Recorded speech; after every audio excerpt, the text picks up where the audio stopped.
Tratados internacionais sobre direitos humanos, nós vamos falar agora da Convenção Americana de Direitos Humanos, o famoso Pacto de São José da Costa Rica, ou San José da Costa Rica. Cai em diversos concursos, todos os concursos que caem em matéria de direitos humanos, está aí o tratado. E nós estamos agora no sistema, não no sistema global, mas no sistema regional de proteção de direitos humanos. Nós não vamos falar do sistema africano, nem americano, nem europeu, porque não cai em prova. Nós vamos falar do sistema interamericano ou sistema americano. Então vamos lá, Pacto de San José da Costa Rica. Primeiramente, nós temos que falar da Organização dos Estados Americanos, a OEA, a famosa OEA, a Organização dos Estados Americanos.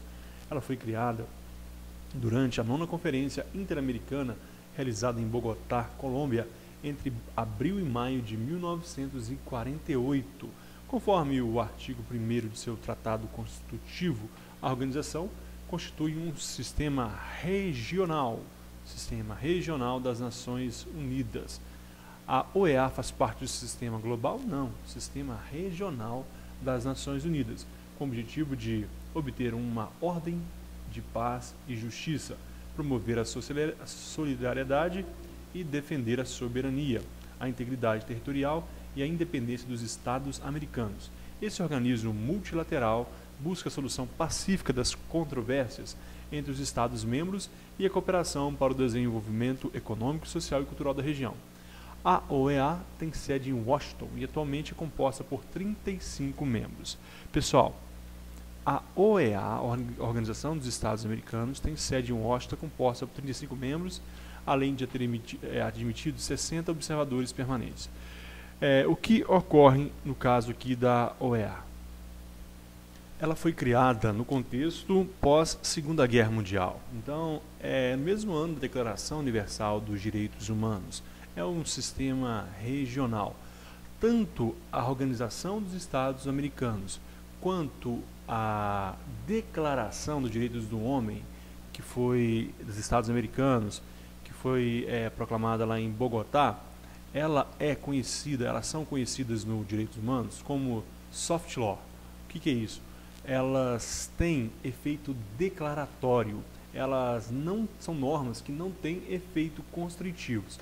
A declaração, essa declaração que nós veremos agora, Americana dos Direitos e Deveres do Homem, aprovada na 9ª Conferência Internacional Americana em Bogotá, em 1948.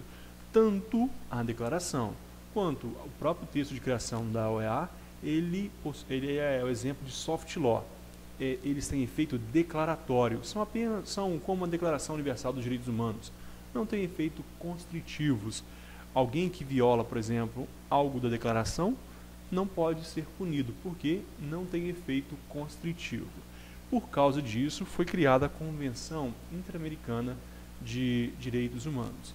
Para a consecução de seus propósitos, a organização conta com uma estrutura formada por vários órgãos, a OEA, como a Assembleia Geral, a Reunião de Consulta de Ministros de Relações Exteriores, o Conselho Permanente, a Comissão Interamericana de Direitos Humanos. Cuidado, nós falaremos da Comissão Interamericana de Direitos Humanos como um órgão da Convenção do Pacto de São José da Costa Rica, que nós iremos estudar, mas para fins de prova.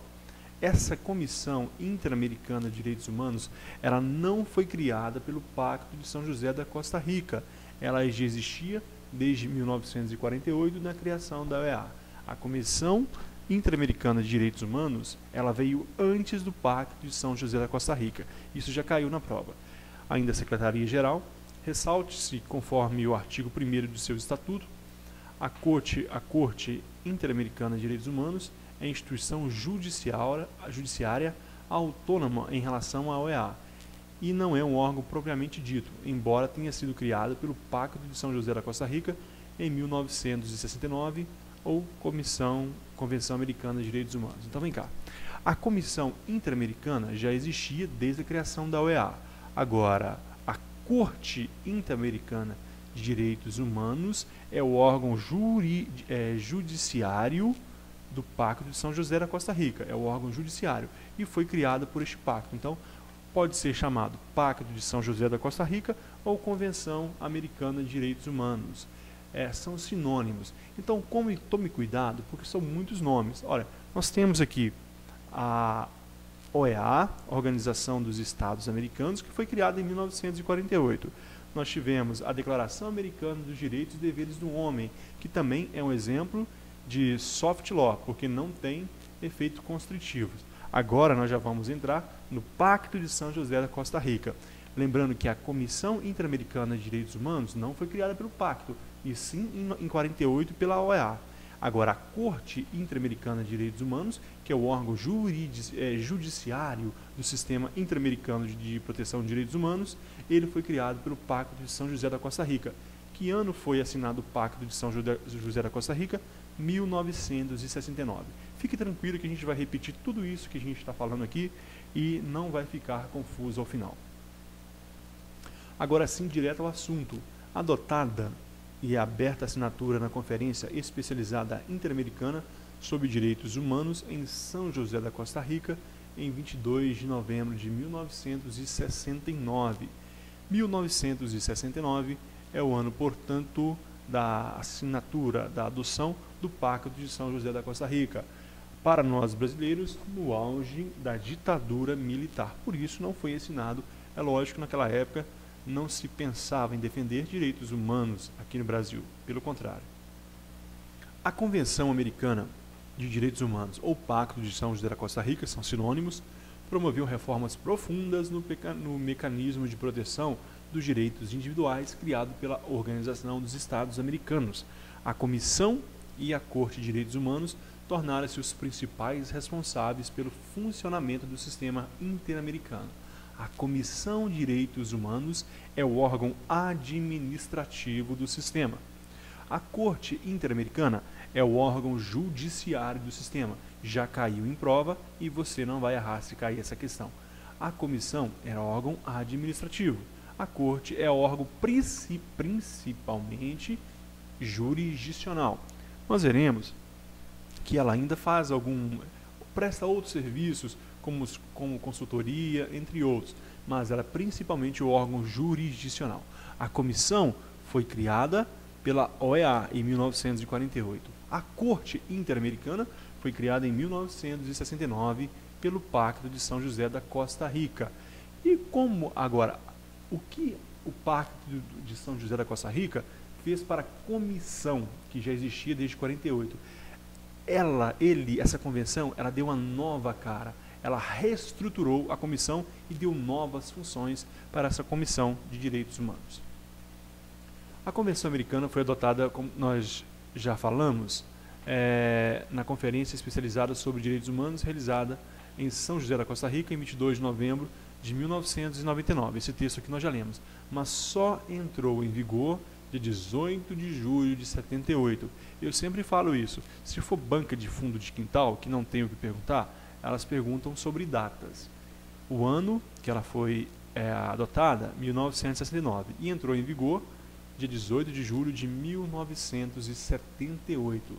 Somente membros da Organização dos Estados Americanos podem participar da convenção e 35 países que fazem parte da organização. Então, portanto, somente os membros da OEA podem participar da convenção, ou seja, do Pacto de São José da Costa Rica, da Convenção Americana de Direitos Humanos. É importante e relevante notar, porém, que duas das mais importantes nações do continente não submeteram à Convenção Americana. Para variar, os Estados Unidos, que o senhor individualista, e o Canadá, por sua vez, nem assinou o documento. Então, Estados Unidos e Canadá. Os Estados Unidos assinou, mas não ratificou. Ele assinou somente, não ratificou. Então, portanto, não prevalece essas normas dentro dos Estados Unidos. O Canadá, por sua vez, nem assinou o documento. O Brasil depositou o instrumento de ratificação na Secretaria em 25 de setembro de 1992. Portanto, o Brasil assinou e ratificou o tratado em 1992 e hoje ele é signatário do Pacto de São José da Costa Rica. Por isso, as normas que estão nesse tratado, elas têm poder dentro do Brasil. É lógico que nós veremos que há inúmeras questões porque o Pacto de São José da Costa Rica, ao contrário de que muitos pensam, ele não foi adotado pelo quórum de 3/5 em 2 turnos nas 2 casas do Congresso Nacional. Portanto, ele tem um status supralegal, acima da lei e abaixo da Constituição. Ele não é uma emenda constitucional como o Tratado para a Proteção de Pessoas com Deficiência. O Pacto de São José da Costa Rica, ele está abaixo da Constituição. Nós veremos a questão depositária e fiel, porque sempre cai em prova também. A Convenção de Direitos Humanos, o Pacto de José da Costa Rica, assegura um catálogo de direitos civis e políticos, similar ao previsto no Pacto Internacional de Direitos Civis e Políticos, então vários direitos. A Convenção Americana não enuncia de forma específica qualquer direito social, cultural e econômico.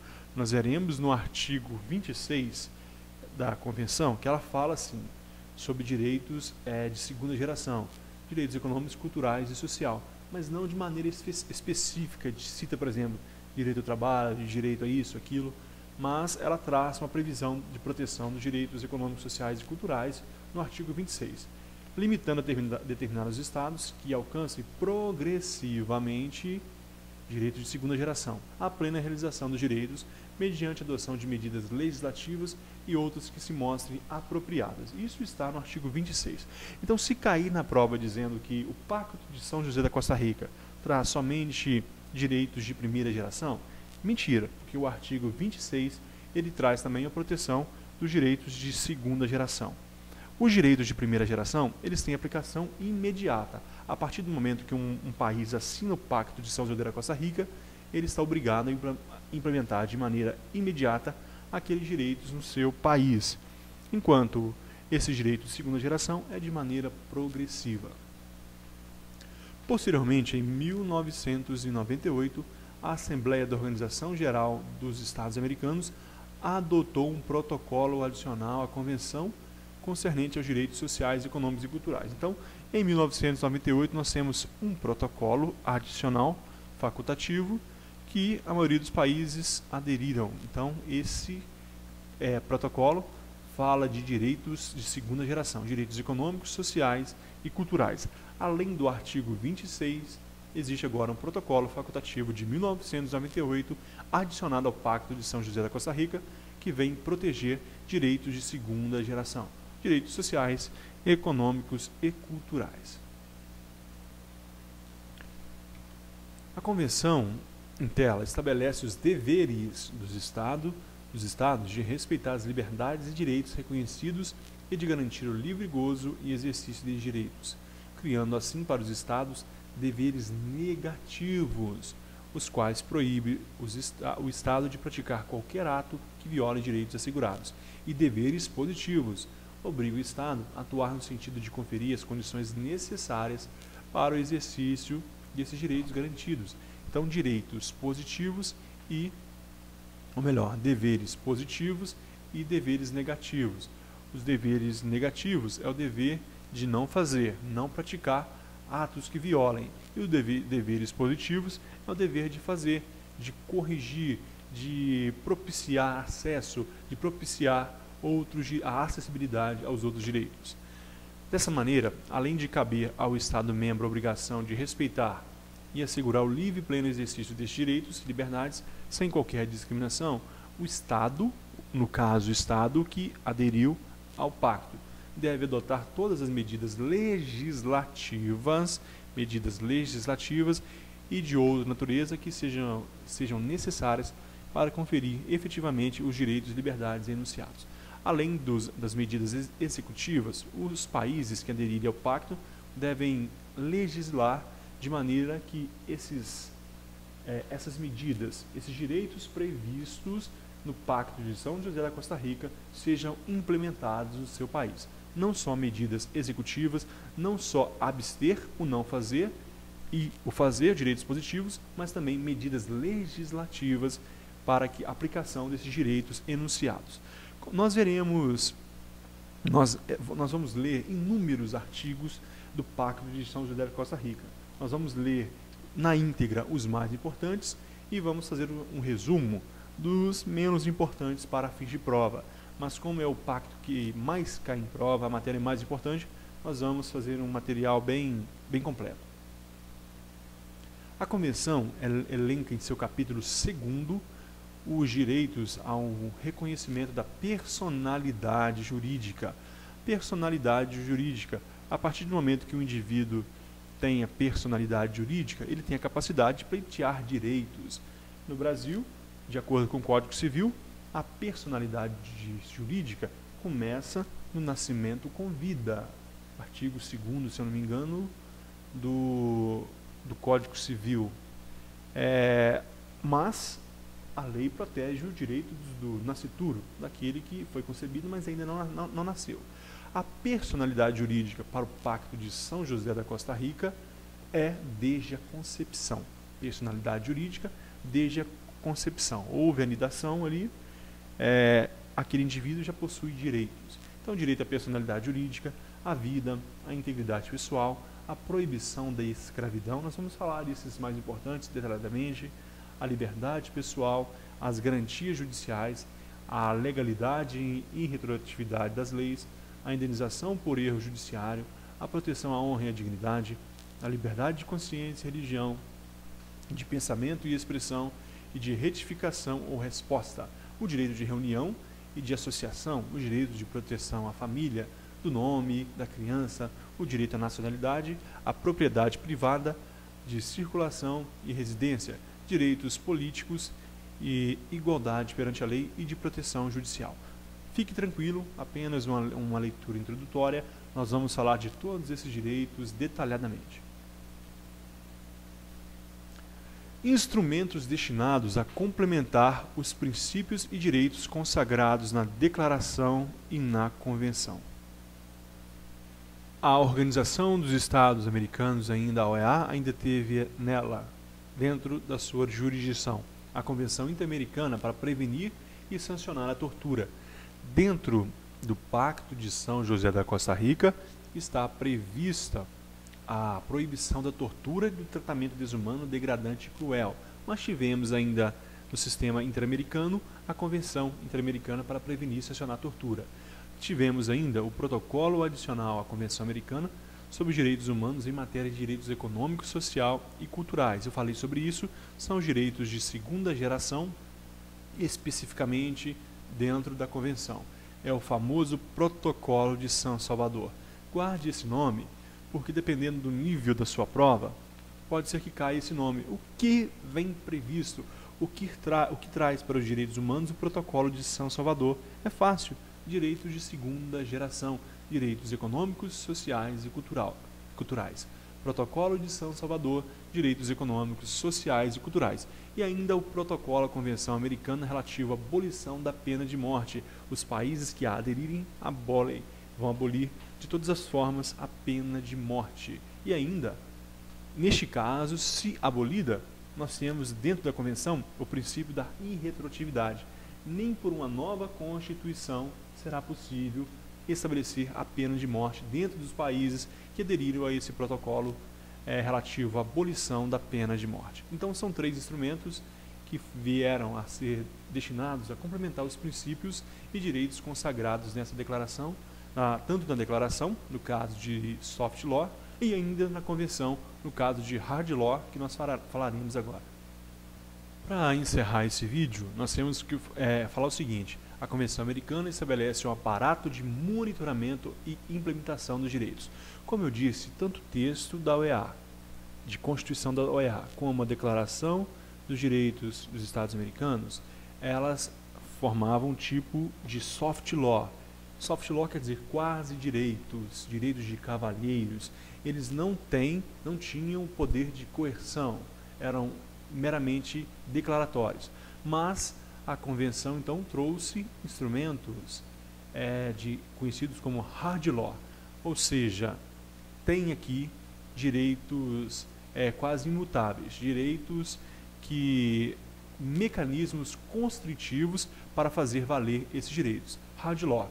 Nós temos a Convenção Interamericana de Direitos Humanos, que após a Convenção, ela aumentou as suas obrigações, aumentou o seu poder, e ainda a Corte Interamericana. Então, tanto a Comissão Interamericana de Direitos Humanos e a Corte Interamericana de Direitos Humanos formam hard law. São hard law porque são instrumentos constritivos para valer os direitos que estavam na Convenção Interamericana dos Direitos Humanos.